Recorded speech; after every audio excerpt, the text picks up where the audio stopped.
So Jaganmohan Reddy గారు వైజాగ్ వెళ్ళి ఈసారి ఎన్నికలు అవ్వగానే ఇక్కడి నుంచే పరిపాలన చేస్తా, వైజాగ్లోనే ప్రమాణ స్వీకారం చేస్తా, రాజధానిగా వైజాగే ఉండబోతుంది అని చెప్పి మళ్ళీ చెప్పారు. ఎట్లా తయారైందంటేనండి వైసీపీ పరిధి, అరే దున్నపోతు తినిందిరా, దొడ్లో కట్టండిరా, పాలు పితకండి అంటే చెంబులు పట్టుకుని వచ్చేవాళ్ళు ఒక పర్సెంటేజ్ ఉంటారు. ఒక 30% of public has in Andhra Pradesh. వాళ్ళ కోసం జగన్మోహన్ రెడ్డి ఏదైనా మాట్లాడతాడు. నా ముడిపోతే తాటి మట్టకి ఎదురెదరా అన్నాడంట జగన్మోహన్ రెడ్డి. నాదేం పోయింది, నా సొమ్మేం పోయింది, ఏదైనా మాట్లాడతా, ఏదైనా చెప్తా. ఎరిజనం ఉంటారు కదండి, వాళ్ళ కోసం ఇవన్నీ అనమాట. ఎలివేషన్ మామూలుగా ఉండదు మనోడు ఇచ్చే ఎలివేషన్. అసలు ఏం తెలుసండి ఆయనకి? తొడగొట్టడం, పడగొట్టడం, కోలు కొట్టడం తప్ప ఏమన్నా తెలుసా? ఎన్నిసార్లు అన్నారండి ఇప్పటికి?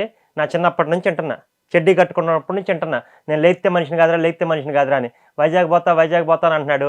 శుభ్రంగా నడిపించుకున్నాడు, ఏదో రుషికొండ కట్టేశాడు. గీతం కాలేజీ గోడ ఉంటే అన్యాక్రాంతం అని చెప్పేసి గోడని రాత్రి పగలగొట్టిన జగన్మోహన్ రెడ్డి అంత గొప్ప దార్శనికుడు కొండను ఏం చేశాడండి? తొలిచేశాడు. రాత్రి కొండను మొత్తం తొలిచి జుట్టు పరదాలు కట్టేసి ఇల్లు కట్టాడు. మరి ప్యాలెస్ అంట కొంప కడతాడు, ఎన్ని కొంపలు పెట్టుకుంటాడో ఏంటో. ఎక్కడుంటాడు రేపొద్దున? మళ్ళీ చెప్తున్నా, రాసి పెట్టుకోండి. జగన్మోహన్ రెడ్డి రేపొద్దున వెళ్ళిపోతే ఇడుపులపాయలో ఉండడు, తాడేపల్లి కొంపలో ఉండడు, వైజాగ్లో ఉండడు, హైదరాబాద్లో కూడా ఉండడు. ఎక్కడ ఉంటాడు? బెంగళూరు ప్యాలెస్లో ఉంటాడు. నువ్వు ఇష్టం వచ్చినట్టు నోటికి ఏది పడితే అది మాట్లాడి, నేను ఏది పడితే అది మాట్లాడుతున్నాను కదా, జనాలు వింటున్నారు కదా అని చెప్పేసి ఇష్టం వచ్చినట్టు మాట్లాడి ఒక కంపెనీని క్రియేట్ చేయలేని నువ్వు మాట్లాడుతున్నావు. జనాలు వింటున్నారు. బాగా అతి దారుణమైన ఓటమిని చవి చూడబోతున్నాడు జగన్మోహన్ రెడ్డి అండ్ కో. పరమ సైకో బ్యాచ్ అండి. సైకో సాడిస్టికల్ పార్టీకి కేర్ ఆఫ్ అడ్రస్ ఏదన్నా ఉందనంటే వైసీపీ పార్టీ. అందులో ఒక్కడికన్నా ముక్కు మొహం తెలిసినోడికి ఎవరికన్నా చదువు వచ్చండి? అసలు ఎంప్లాయ్మెంట్ ఏంటి, ఫిషరీస్ అంటే ఏంటి, వాటర్ అంటే ఏంటి, ఇరిగేషన్ అంటే ఏంటి, డెవలప్మెంట్ ఏంటి, కన్స్ట్రక్షన్ అంటే ఏంటి, ఇన్ఫ్రా అంటే ఏంటి, ఎంప్లాయ్మెంట్ ఏంటి, జీడిపి అంటే ఏంటి, ఎవరికైనా దాని మీద అవగాహన ఉందా? మాకు ఇంత బలం ఉంది, అంత బలం ఉంది, మేము ఇల్లు గెలుస్తున్నాం, అది గెలుస్తున్నాము.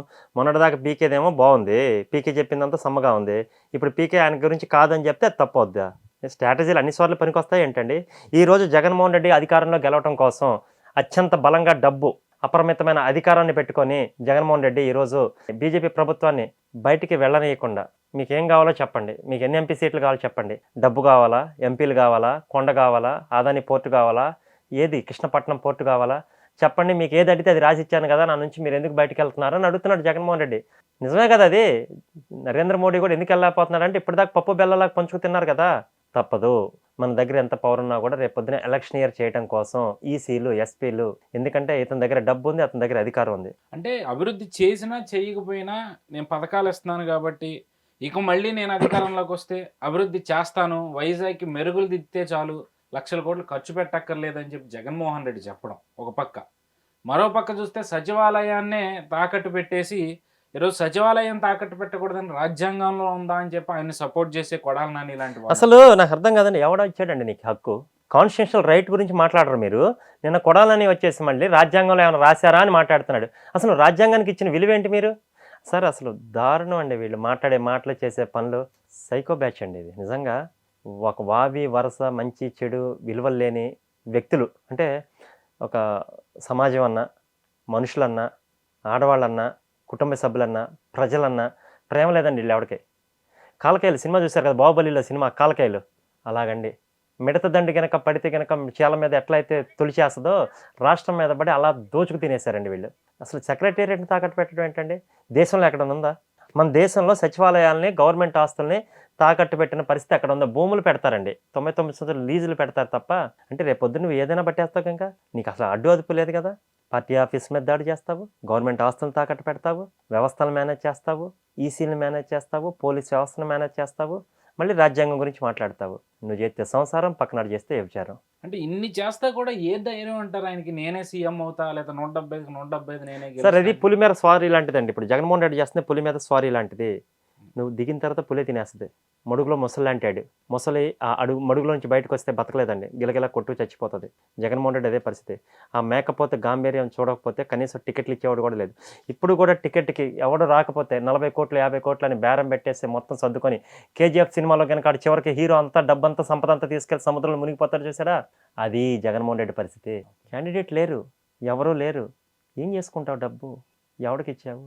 మీ నాన్న వారసత్వంగా వచ్చిన చెల్లికి ఇవ్వాల్సిన డబ్బు కూడా నువ్వు ఇవ్వకపోగా దాన్ని కూడా తీసేసుకుంటే, మీ చెల్లి రోడ్డు మీదకి వచ్చి ఏందన్నా నా పరిస్థితి అనంటే, ఇంకా సిగ్గులేని జనాలు, అన్నం తినే వావి వరస లేని, అన్నం తినకుండా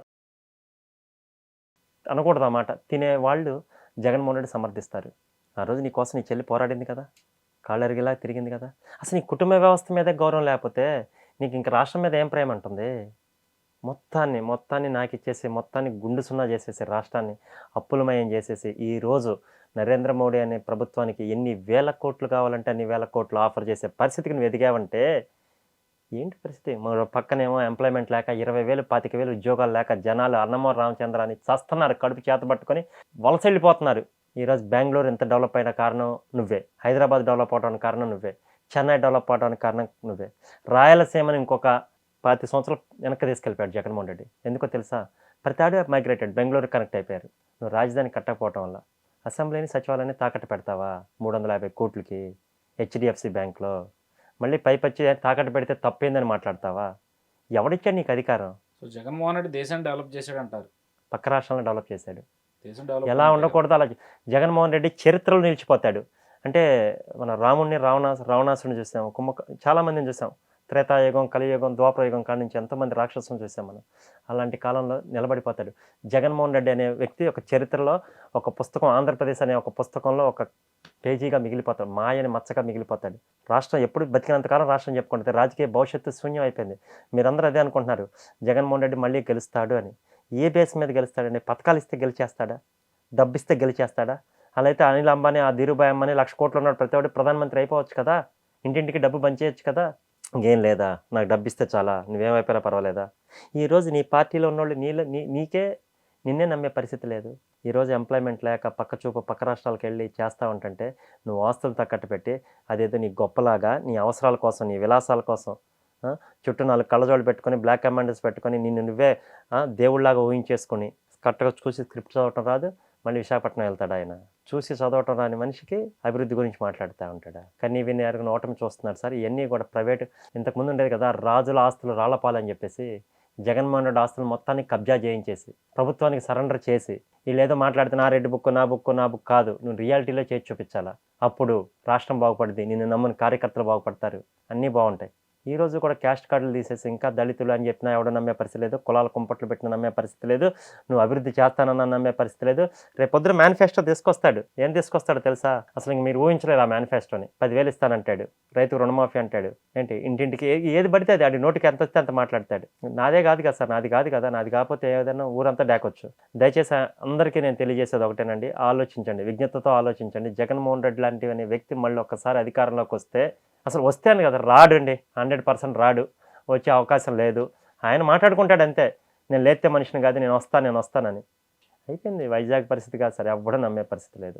అసలు వస్తే అని కదా, రాడు అండి, 100% రాడు, వచ్చే అవకాశం లేదు. ఆయన మాట్లాడుకుంటాడు అంతే, నేను లేతే మనిషిని కాదు, నేను వస్తానని. అయిపోయింది. వైజాగ్ పరిస్థితి కాదు సార్, ఎవ్వడూ నమ్మే పరిస్థితి లేదు.